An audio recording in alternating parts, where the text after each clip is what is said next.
야, 저기 종놈 새끼도 왔네. 마이크 소리가 연회장 전체에 울렸습니다. 200명이 숨을 죽였어요. 성준이가 마이크를 들고 제 쪽으로 걸어왔어요. 술이 잔뜩 들어간 얼굴이었습니다. 비틀거리면서도 눈빛만은 또렷했어요. 그 눈빛 저 알아요. 어릴 때부터 똑같았거든요. 야, 만수야. 너 뭐해서 먹고 사냐? 연회장 여기저기서 웃음이 새어나왔습니다. 불편한 웃음이었어요. 성준이가 한 발 더 다가왔어요. 옛날에 우리 동네 머슴집 아들이야. 그리고 씩 웃었어요. 근데 서울까지 기어 올라왔대. 대견하지 않냐, 얘들아? 이철호랑 최강식이 박장대소를 했습니다. 50년이 지나도록 그 웃음소리는 그대로였어요. 제 손이 천천히 쥐어졌습니다. 성준이가 제 어깨를 툭 쳤어요. 야, 기죽지 마. 옛날엔 종놈이었어도 지금은 그냥 사람이잖아. 그리고 껄껄 웃으며 돌아섰습니다. 저는 그때 자리에서 일어섰어요. 천천히. 이 이야기는 52년 전으로 거슬러 올라갑니다. 이야기 시작 전 구독과 좋아요 부탁드려요. 따뜻한 마음 댓글로 남겨주시면 행운이 깃드시길 기도드리겠습니다. 저는 종놈의 아들로 태어났습니다. 그게 제 이름이었어요. 학교에서도 마을에서도 심지어 어떤 날은 꿈속에서도 이름 석자보다 그 두 글자가 먼저였습니다. 아버지는 성준이네 집 땅을 빌려 농사를 짓는 소작농이었어요. 봄에 씨를 뿌리고 가을에 거두면 절반 넘게 지주 집으로 들어갔습니다. 남은 걸로 겨울을 났어요. 항상 모자랐고 항상 추웠습니다. 그래도 아버지는 저를 학교에 보내셨어요. 만수야, 배워야 산다. 배운 놈 못 당하는 거 없다. 새벽마다 논으로 나가시면서 그 말씀을 하셨거든요. 저는 그 말이 좋았어요. 배우면 달라진다는 게 믿어졌으니까요. 학교에서 저는 공부를 잘했습니다. 선생님이 칭찬할 때마다 반이 조용해졌어요. 좋은 조용함이 아니었습니다. 그쪽에서 보는 눈이 있었거든요. 성준이였어요.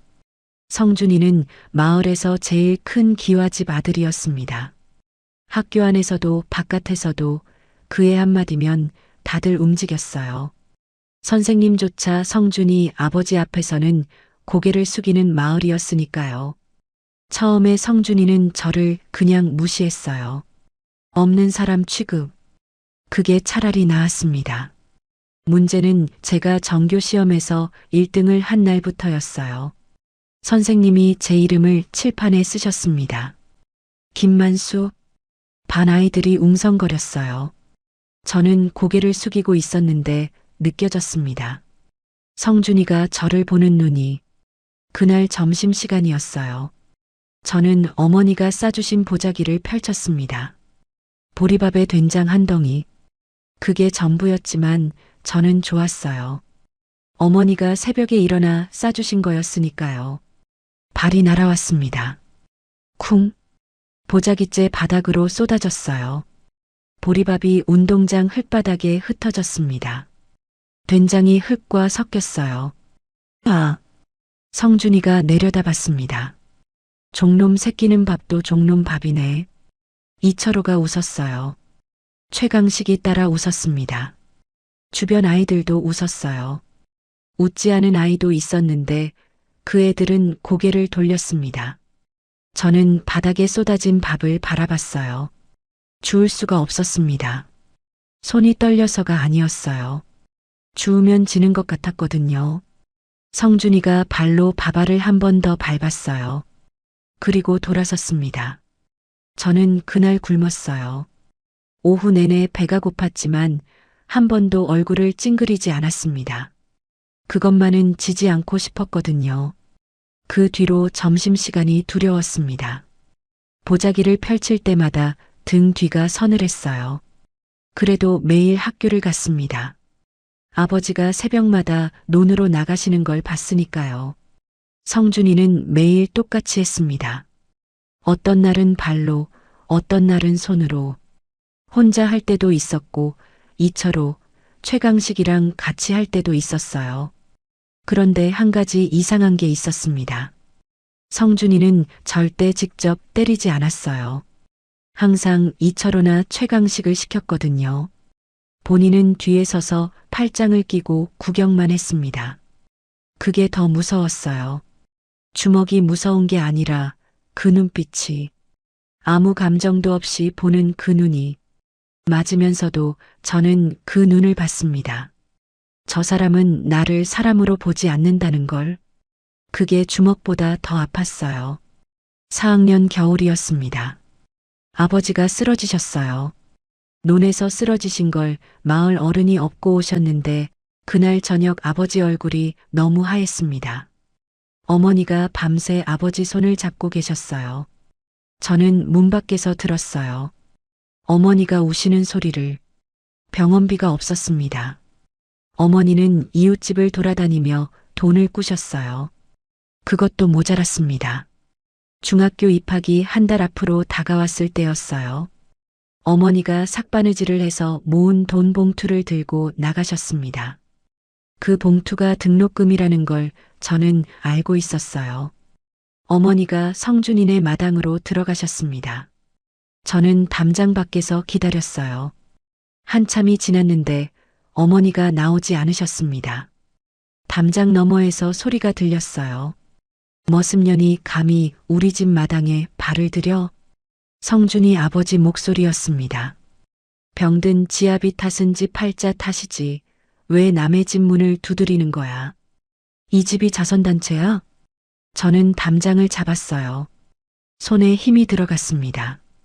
잠시 후 어머니가 나오셨어요. 봉투는 없었습니다. 빌린 돈 명목으로 가져간 거였어요. 어머니 눈이 빨개져 있었는데 저를 보시자마자 웃으셨습니다. 억지로. 괜찮다 만수야. 다른 방법 찾으면 되지. 저는 아무 말도 못했어요. 담장 너머에서 성준이가 보였거든요. 담장 위에 올라가서 구경하고 있었습니다. 그의 얼굴에 뭔가가 있었어요. 웃음이었습니다. 소리 없는 웃음. 그날 밤 저는 이를 갈았습니다. 처음으로. 어금니가 아플 때까지. 아버지가 옆에서 힘겹게 숨을 쉬셨어요. 그 소리를 들으면서 저는 결심했습니다. 반드시 여기서 나간다. 반드시 달라진다. 그리고 반드시 기억한다. 이 모든 걸. 사람 위에 사람 없다. 아버지가 하신 말씀이 그날 밤 처음으로 제 것이 됐습니다. 14살 겨울이었습니다. 버스 정류장에 저 혼자 서 있었어요. 낡은 가방 하나, 어머니가 싸주신 보자기 하나. 그게 전부였습니다. 어머니는 버스가 올 때까지 곁에 서 계셨어요. 아무 말씀도 안 하셨습니다.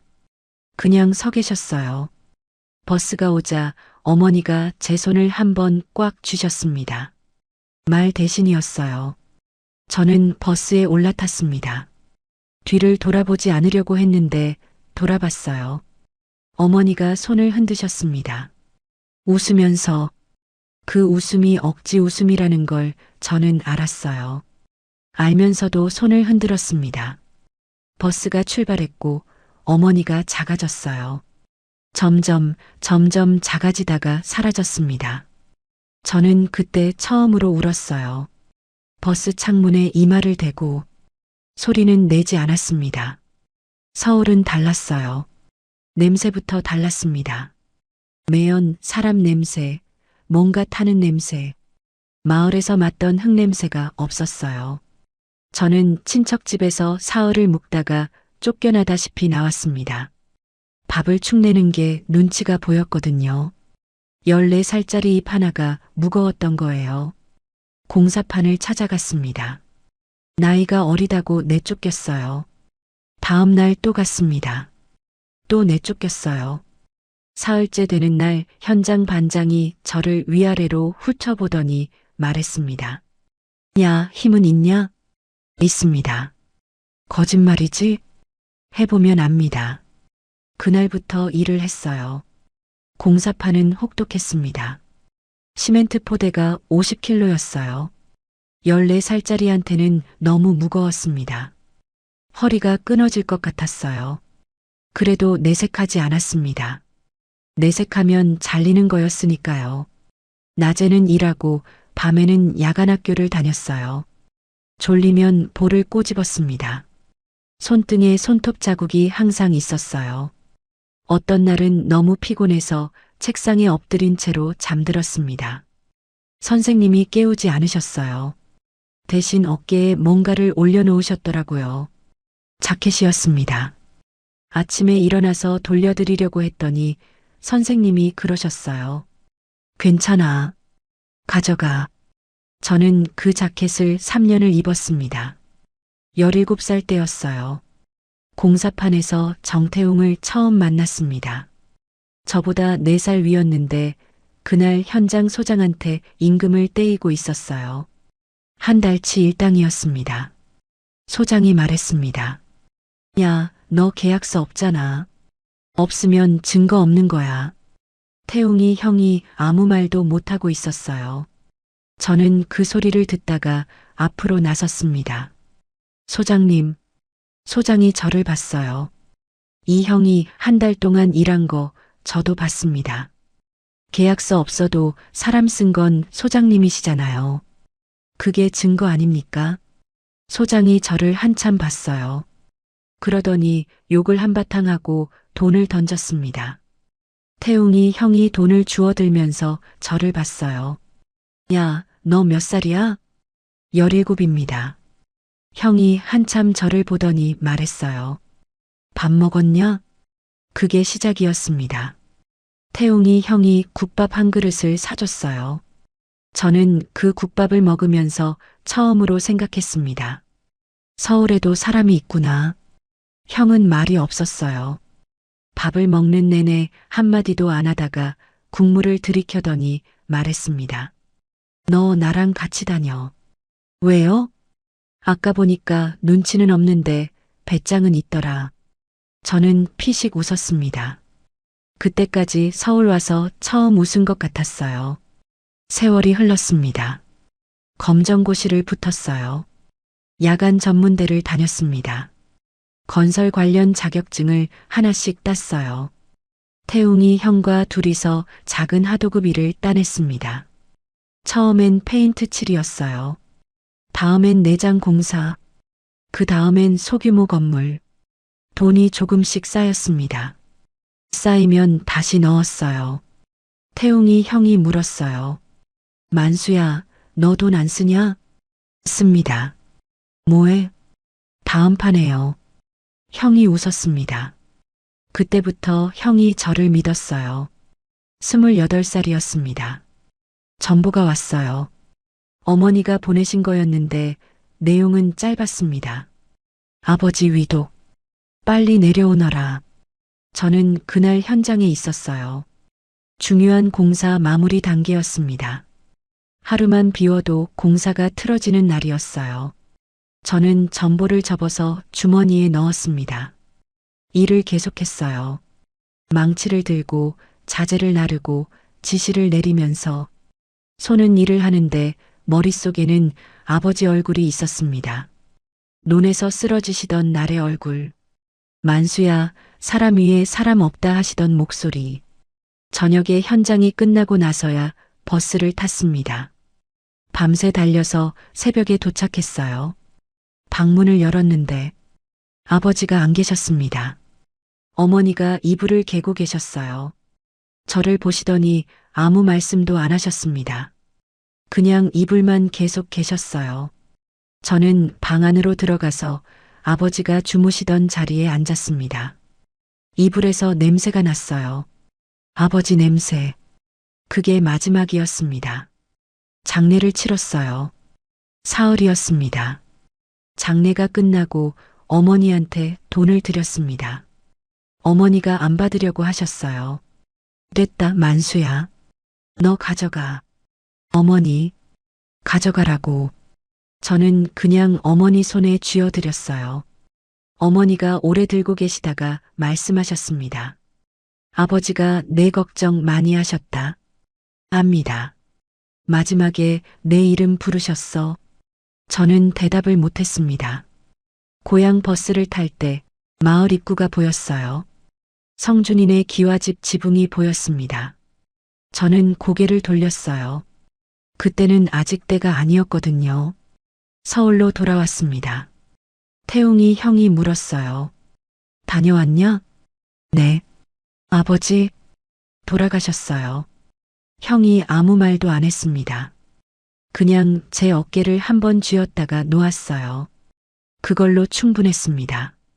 저는 그날부터 더 일했어요. 슬퍼할 시간에 일했습니다. 아버지 몫까지 살아야 할 것 같았거든요. 세월이 또 흘렀어요. 별별 건설이 됐습니다. 처음엔 작은 간판이었어요. 10년이 지나고 20년이 지나고 30년이 지났습니다. 간판이 커졌어요. 태웅이 형이 전무가 됐습니다. 어느 날 형이 회식 자리에서 말했어요. 회장님, 저는 회장님이 무서운 사람인 줄만 알았어요. 근데 알고 보니까 제일 많이 당한 사람이시더라고요. 저는 술잔을 들고 멀리 봤습니다. 태웅아, 네, 맞아. 많이 당했어. 그게 전부였어요. 그 이상은 말하지 않았습니다. 성공했는데도 지워지지 않는 것들이 있었어요. 흙바닥에 쏟아진 보리밥, 어머니 손에서 빠져나간 봉투, 담장 위에서 내려다보던 소리 없는 웃음, 밤에 혼자 있을 때면 그것들이 왔습니다. 항상. 그리고 어느 날 오달수한테서 전화가 왔어요. 전화가 온 건 목요일 오후였습니다. 저는 회장실에서 서류를 보고 있었어요. 별별 건설 3분기 실적 보고서였습니다. 숫자들이 빼곡했어요. 좋은 숫자들이었습니다. 그런데 전화기 화면에 뜬 이름을 보는 순간 서류가 눈에 안 들어왔어요. 오달수 40년 만이었습니다. 아니, 정확하게는 기억도 안 났어요. 마지막으로 그 이름을 들은 게 언제였는지. 저는 잠깐 전화기를 바라봤습니다. 그리고 받았어요. 여보세요. 만수야. 목소리가 달라졌더라고요. 그런데 이상하게 바로 알았어요. 달수였습니다. 잘 지냈냐? 잘 지냈지. 너는? 나는 그냥 살았어. 고향에 이장됐다고 들었다. 어떻게 알았냐? 소문이야. 잘 됐다. 잠깐 침묵이 있었어요. 달수가 말을 꺼내려고 하는데 꺼내지 못하는 것 같았습니다. 저는 기다렸어요. 만수야. 응. 이번에 동창회 있어. 알아. 오너라. 저는 창밖을 봤습니다. 서울 시내가 내려다 보였어요. 빌딩들, 차들, 사람들. 여기까지 오는데 48년이 걸렸습니다. 성준이가 또 주도하냐? 달수가 잠깐 멈췄어요. 또야. 여전하다더라. 여전한 게 아니야, 만수야. 달수 목소리가 낮아졌어요. 더해. 달수가 말을 이어갔습니다. 성준이 이야기였어요. 아버지한테 물려받은 땅을 팔아 지방 건설업으로 자리를 잡았는데 실상은 지역 하도급 비리로 버티고 있다고 했어요. 시의원을 2번 하면서 지역 유지 행세를 하는데 선거 때만 되면 동창들한테 손을 벌린다고 했습니다. 동창회비는 해마다 걷어서 절반은 자기 사업 접대비로 쓴다고 했어요. 저는 들으면서 창틀을 짚었습니다. 직원들한테는 폭언은 기본이고. 달수가 잠깐 망설이더니 말했어요. 작년에 격리 직원이 하나 있었는데 실수로 서류 하나 잘못 넣었거든. 성준이가 사무실에서 그 직원 멱살을 잡았대. 사람들 다 보는 앞에서. 저는 아무 말도 안 했습니다. 만수야, 동창회 후배들도 마찬가지야. 돈 없는 놈들은 무시하고 빌붙는 놈들만 챙기고. 후배 하나가 나한테 그러더라. 성준이 밑에서 일하다가 그냥 나왔다고. 더 이상 못 보겠다고. 달수가 말을 끊었어요. 그리고 다시 말했습니다. 만수야, 네가 한번 와줘야 해. 그 새끼가 길을 못 펴게. 네 말 한마디가 나 10마디보다 낫잖아. 저는 대답하지 않았어요. 창밖을 봤습니다. 전화를 끊고 나서 오래 서 있었어요. 태웅이 형이 서류를 들고 들어왔다가 저를 보더니 멈췄습니다. 회장님, 응? 무슨 일 있으세요? 아니, 형이 서류를 테이블에 내려놓으면서 말했어요. 얼굴이 아까랑 다른데요. 저는 형을 봤습니다. 태웅아, 나 고향 동창에 가려고 하는데. 형이 잠깐 표정이 굳었어요. 고향이요? 응. 경상도요? 응. 언제요? 다음 달. 형이 아무 말도 안 했습니다. 서류를 펼치는 척 하다가 말했어요. 굳이 가셔야 합니까? 응. 저도 같이 가겠습니다. 됐어. 회장님. 형이 서류를 덮었습니다. 저를 똑바로 봤어요. 형이 저를 똑바로 보는 건 흔한 일이 아니었거든요. 회장님, 그쪽에 뭐가 있는지는 저도 압니다. 말씀 안 하셨어도 오래 봐왔으니까요. 근데 거기 가시면 형이 말을 잇지 못했어요. 저는 기다렸습니다. 거기 가시면 회장님이 힘드실까 봐요. 저는 잠깐 형을 봤습니다. 그리고 말했어요. 태웅아. 네. 나 그 새끼한테 밥 한 번 쏟아진 적 있어. 형이 아무 말도 못했어요. 도시락. 운동장에서 보리밥이었는데 흙바닥에 다 쏟아졌어. 어머니가 새벽에 일어나서 싸주신 거였는데 창밖에서 차 소리가 들렸습니다. 나 그거 아직도 기억해. 형이 고개를 숙였어요. 한참 있다가 말했습니다. 같이 가겠습니다. 저는 고개를 저었어요. 됐어. 자리 지켜. 회장님, 자리 지키라고. 형이 서류를 들고 나갔습니다. 문이 닫혔어요. 저는 다시 창밖을 봤습니다. 그날 밤 혼자 술을 한잔 했어요. 성준이 생각을 했습니다. 마지막으로 그 얼굴을 본 게 14살이었어요. 담장 위에서 내려다보던 그 얼굴. 소리 없는 웃음. 50년이 지났는데 그 얼굴은 하나도 안 흐려졌어요. 이상한 일이었습니다. 수십 년 동안 만난 사람들은 다 흐려지는데 그놈 얼굴만은 또렷했어요. 저는 술잔을 내려놨습니다. 달수가 한 말이 머릿속을 맴돌았어요. 직원 멱살을 잡았다는 것. 후배들을 돈으로 줄 세운다는 것. 50년 전이나 지금이나 똑같다는 것. 저는 그때 결심했어요. 간다. 복수하러 가는 게 아니었습니다. 그것만은 아니었어요. 달라진 게 없는 사람 앞에 달라진 내가 서는 것. 그것 때문에 가는 거였습니다. 동창회 이틀 전이었어요. 달수한테 다시 전화를 했습니다. 달수야. 만수야. 오는 거야? 응. 가. 잘한다. 진짜. 잠깐 침묵이 있었어요. 달수가 말했습니다. 만수야, 나 그때 미안했어. 뭐가? 도시락 쏟아질 때. 나 거기 있었거든. 근데 아무 말도 못했어. 무서워서. 저는 잠깐 있었습니다. 괜찮아.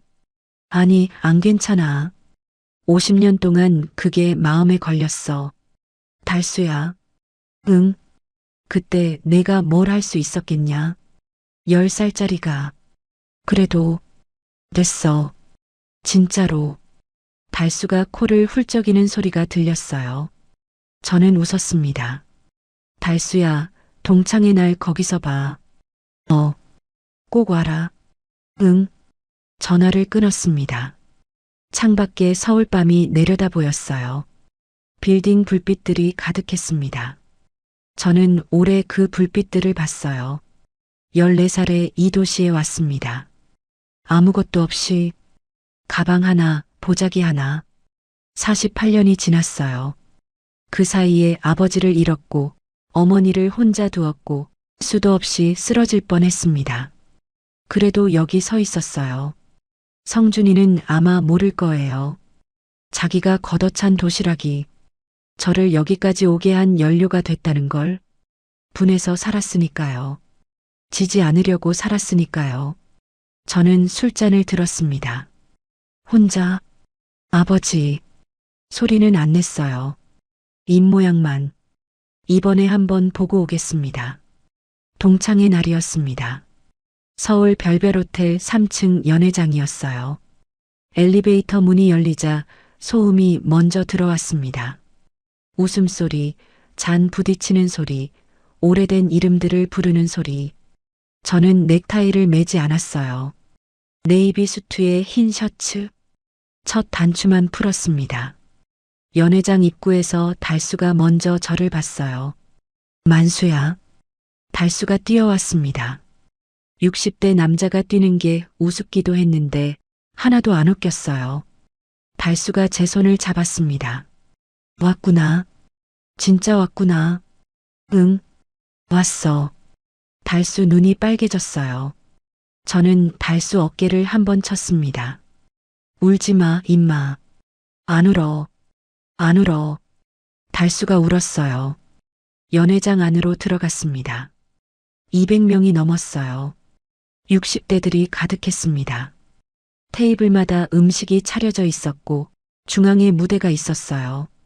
저는 구석 테이블에 앉았습니다. 조용한 자리였어요. 달수가 옆에 앉았습니다. 사람들이 하나둘 저를 알아봤어요. 만수 아니야? 김만수다. 야, 오랜만이다. 악수를 하고 반갑다고 하고 저는 웃으면서 받았습니다. 그러면서도 시선이 한 곳을 향하고 있었어요. 무대 쪽 테이블이었습니다. 거기서 성준이가 앉아 있었어요. 아직 저를 못 본 것 같았습니다. 이철호, 최강식과 함께 술을 마시고 있었어요. 50년이 지났는데 셋이 붙어 있었습니다. 변한 게 없었어요. 1시간쯤 지났을 때였습니다. 성준이가 마이크를 잡았어요.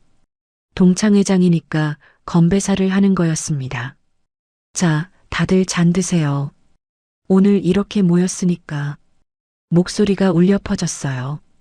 저는 잔을 들었습니다. 성준이가 말을 이어가다가 멈췄어요. 이철호가 성준이 귀에 뭔가를 속삭였습니다.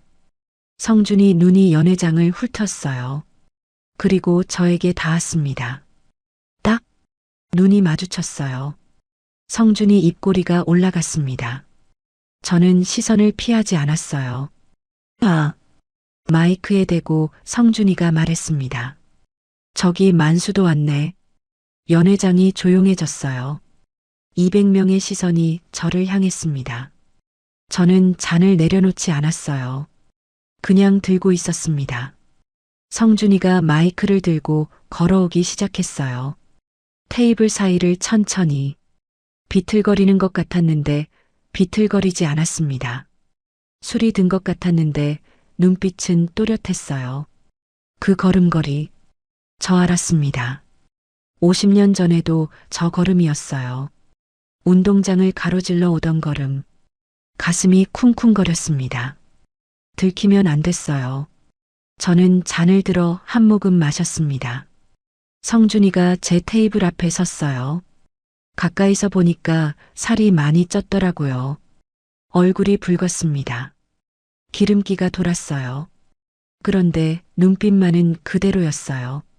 50년 전 담장 위에서 내려다보던 그 눈빛. 만수야. 반말이었습니다. 당연하다는 듯이 저는 고개를 들었어요. 오랜만이다, 임마. 잘 지냈냐? 저는 대답하지 않았습니다. 성준이가 주변을 둘러봤어요. 사람들이 보고 있었습니다. 성준이가 그걸 즐기는 게 느껴졌어요. 야, 만수야. 너 뭐해서 먹고 사냐? 피식 웃었어요. 연회장 여기저기서 불편한 웃음이 새어나왔습니다.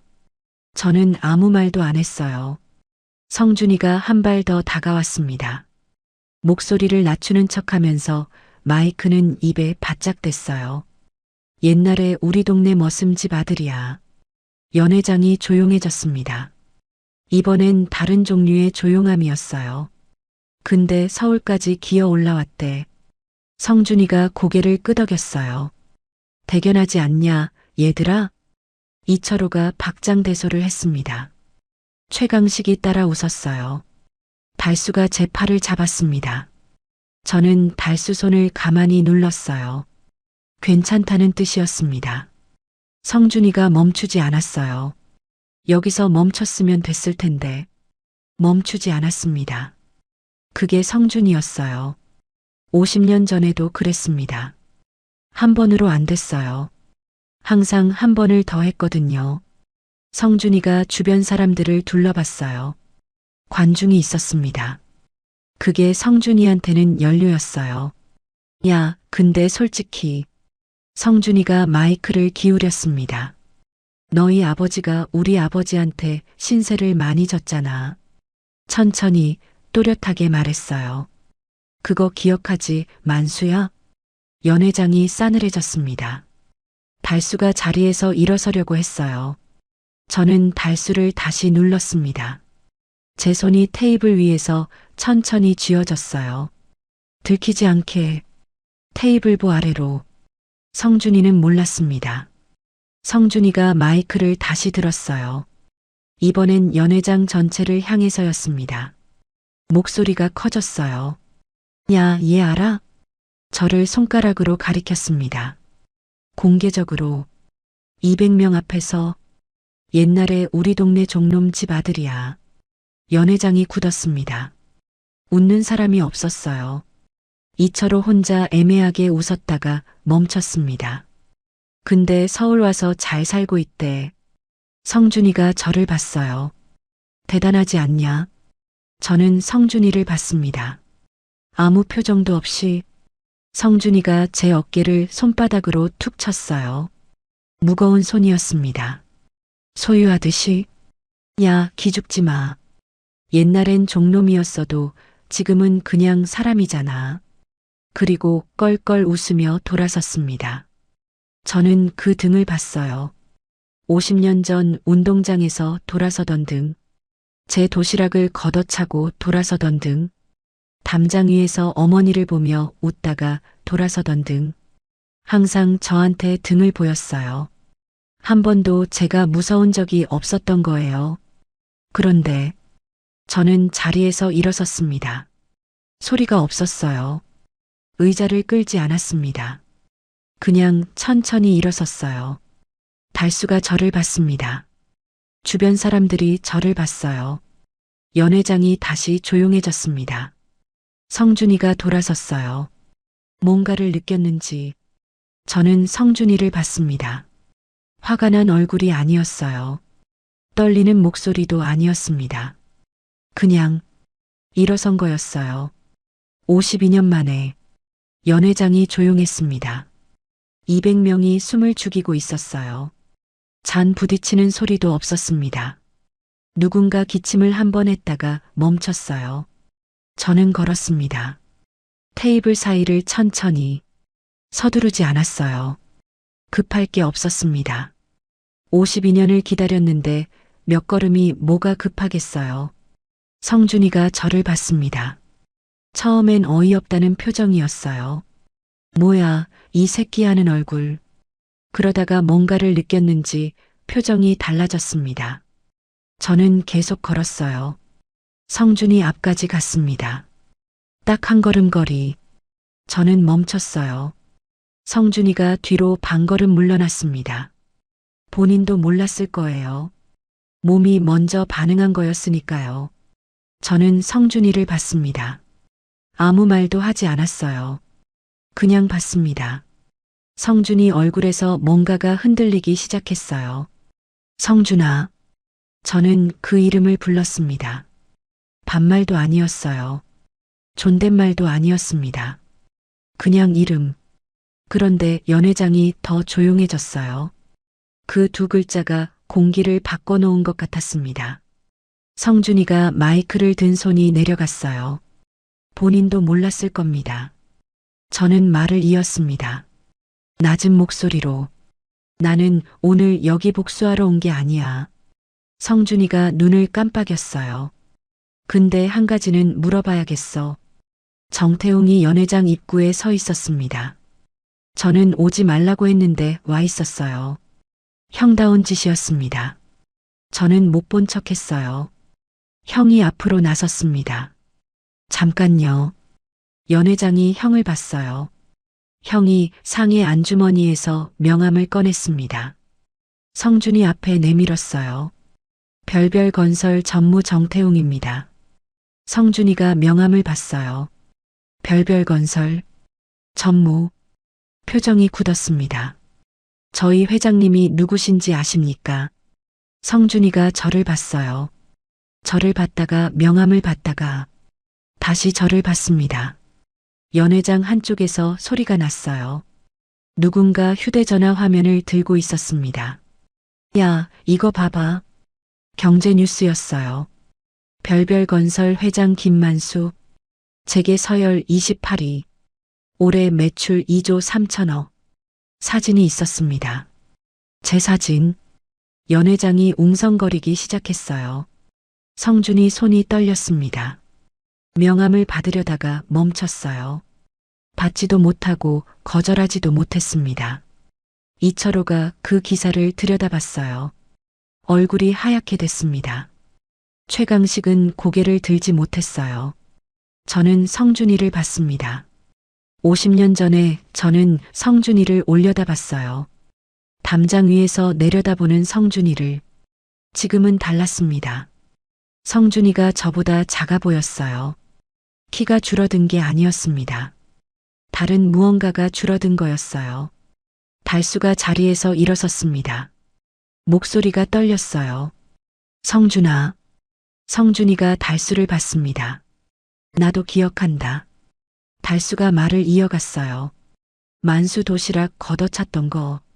만수 어머니 마당에서 쫓아냈던 거. 나도 거기 있었어. 달수 눈이 빨개졌습니다. 그때 아무 말도 못한 게 50년이 지나도록 부끄럽다. 연회장이 조용했어요. 달수가 앉았습니다. 아무도 말하지 않았어요. 그때였습니다. 연회장 오른쪽에서 누군가 일어섰어요. 50대 후반쯤 돼 보이는 남자였습니다. 후배 동창이었어요. 저도요. 목소리가 작았어요. 그런데 연회장이 다 들었습니다. 박 사장님한테 당한 거 저도 있습니다. 성준이가 그 사람을 봤어요. 야, 너 지금 뭐라고? 한 달치 임금 떼인 거 계약서 없다고 하셨잖아요. 또 다른 사람이 일어섰어요. 저도요. 저도 있습니다. 동창회비 어디 쓰셨어요? 박 사장님. 하나씩? 둘씩? 성준이가 사방을 봤습니다. 막혀 있었어요. 앞도, 뒤도, 옆도. 이철호가 슬그머니 자리에서 일어났어요. 출구 쪽으로 걸어갔습니다. 아무도 잡지 않았어요. 최강식은 술잔을 내려다봤습니다. 고개를 들지 못했어요. 성준이 다리가 흔들렸습니다. 저는 그걸 봤어요. 분명히 봤습니다. 성준이가 옆 테이블을 잡았어요.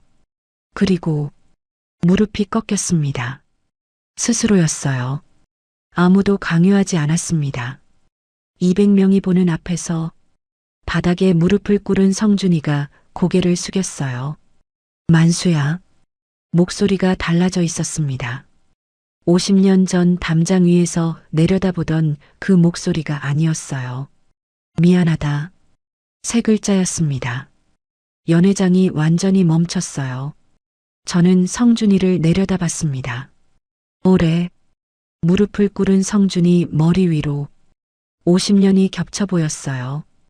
운동장의 성준이, 담장 위의 성준이, 마이크를 들고 걸어오던 성준이, 그리고 지금 이 성준이.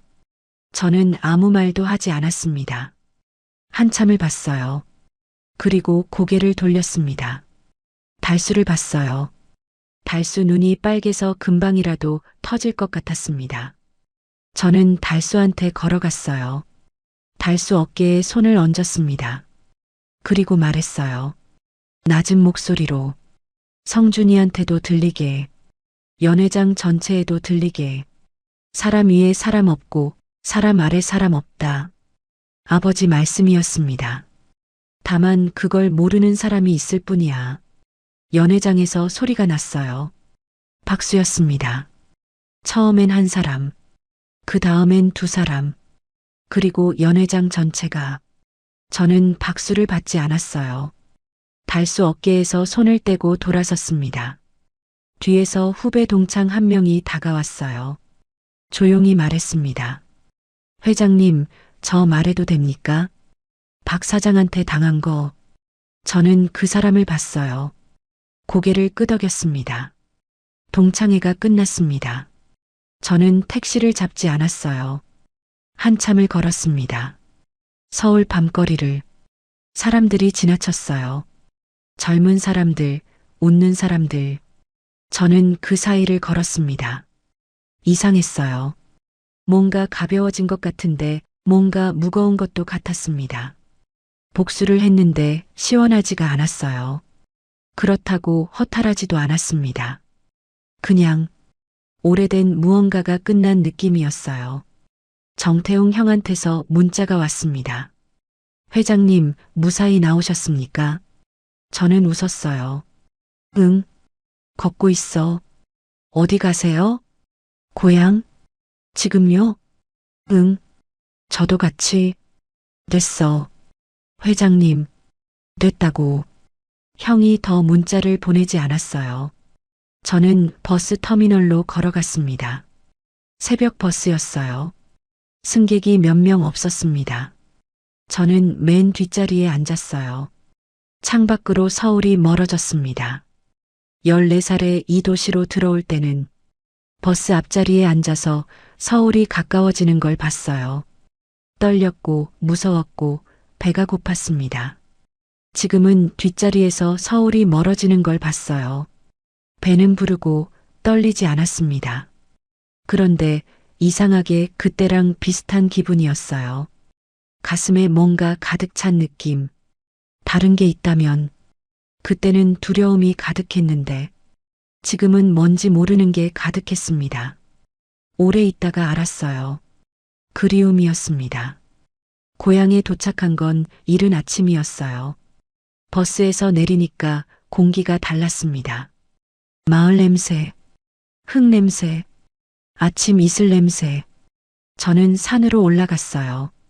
어머니 산소가 거기 있었습니다. 아버지 산소 옆에, 산소 앞에 앉았어요. 풀이 촉촉했습니다. 수트바지가 젖었어요. 상관없었습니다. 한참을 가만히 있었어요. 말이 안 나왔습니다. 뭔가 말하려고 왔는데 막상 앞에 오니까 말이 없었어요. 그냥 앉아 있었습니다. 새가 울었어요. 바람이 조금 불었습니다. 아침 햇살이 산소 위로 비스듬히 들어왔어요. 저는 입을 열었습니다. 어머니, 소리가 작았어요. 산이 다 들었겠지만 저 다녀왔어요. 잠깐 있었습니다. 성준이네 갔다 왔어요. 어머니가 쫓겨나셨던 그 집 말고 더 큰 데서. 바람이 불었어요. 이번엔 그쪽이 고개 숙였어요. 눈이 뜨거워졌습니다. 참으려고 했는데 안 됐어요. 어머니, 저 억울한 거 없어요. 억울한 거 하나도 없어요. 그때 그 도시락이, 그때 그 봉투가 저 여기까지 오게 한 거잖아요. 목이 메었습니다. 근데 어머니, 말이 끊어졌어요. 잠깐 있다가 다시 말했습니다. 어머니가 그날 억지로 웃으셨잖아요.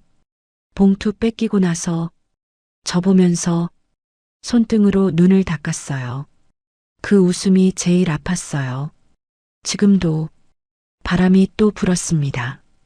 저는 오래 울었어요. 소리도 없이 산소 앞에서 아무도 없었습니다. 그게 좋았어요. 울고 나서 한결 가벼워졌어요. 아버지 산소 앞으로 자리를 옮겼습니다. 아버지, 잠깐 있었어요. 사람 위에 사람 없다고 하셨잖아요. 어젯밤에 그 말 썼어요. 코끝이 찡했습니다. 잘 쓴 것 같아요. 피식 웃음이 났어요. 산소 앞에서 혼자, 아버지, 저 이제 괜찮아요. 진짜로, 산에서 내려왔습니다. 마을이 내려다 보였어요. 성준이네 기와집 터가 보였습니다. 지금은 다른 집이 들어서 있었어요. 저는 그냥 지나쳤습니다. 한번 봤는데 별게 없었어요. 그냥 집이었습니다. 달수가 마을 입구에서 기다리고 있었어요. 왔구나. 어떻게 알았냐? 그냥 알았어. 올 것 같았어. 달수가 저를 보더니 말했어요. 울었냐? 안 울었어. 눈이 부었는데 바람 때문이야. 달수가 피식 웃었습니다. 밥 먹었냐? 아직. 와라. 내가 해줄게. 우리는 달수네 집으로 걸어갔습니다. 나란히 좁은 골목길이었어요. 어릴 때 수도 없이 다닌 길이었습니다. 달수가 말했어요. 만수야. 응. 어젯밤에 성준이 그 뒤에 어떻게 됐는지 알아? 몰라. 그냥 앉아 있더라고. 한참을 아무도 곁에 없이 저는 아무 말도 안 했어요. 불쌍하더라. 저는 달수를 봤습니다. 달수가 앞을 보면서 말했어요. 그래도 불쌍하더라고. 만수야. 저는 잠깐 있었습니다. 나도 그랬어. 달수가 저를 봤어요. 불쌍하더라고. 나도. 달수가 아무 말도 안 했습니다. 우리는 그냥 걸었어요. 달수네 집에서 된장찌개를 먹었습니다. 오래된 냄비에서 보글보글 끓었어요. 보리밥이었습니다. 저는 첫 숟가락을 뜨다가 멈췄어요. 달수가 봤습니다. 왜? 아니, 저는 밥을 먹었어요. 따뜻했습니다. 그냥 밥인데 왜 이렇게 따뜻한지 몰랐어요. 달수가 말했습니다. 맛있냐? 천천히 먹어. 저는 천천히 먹었어요. 밥 한 그릇을 다 비웠습니다. 오래간만에 봄이었어요. 별별장학재단 현판식 날이었습니다. 고향 마을 회관 앞마당이었어요. 아이들이 10명 있었습니다. 중학교에 올라가는 아이들이었어요. 형편이 어려운 집 아이들. 저는 아이들을 봤습니다. 교복이 새 것이었어요. 얼굴들이 어색하게 굳어 있었습니다. 긴장한 거였어요. 저는 아이들 앞에 섰습니다. 이름이 뭐야? 제일 앞에 있는 아이한테 물었어요. 아이가 목소리를 가다듬었습니다. 김태영입니다. 몇 살? 13살이요. 공부 잘하냐? 아이가 잠깐 있다가 말했어요. 잘하려고요. 저는 웃었습니다. 잘하려고 하면 돼. 지금 잘하는 것보다 잘하려고 하는 게 더 중요한 거야. 현판식이 끝나고 달수가 옆에 왔습니다. 만수야. 응. 네 아버지가 알면 좋아하시겠다.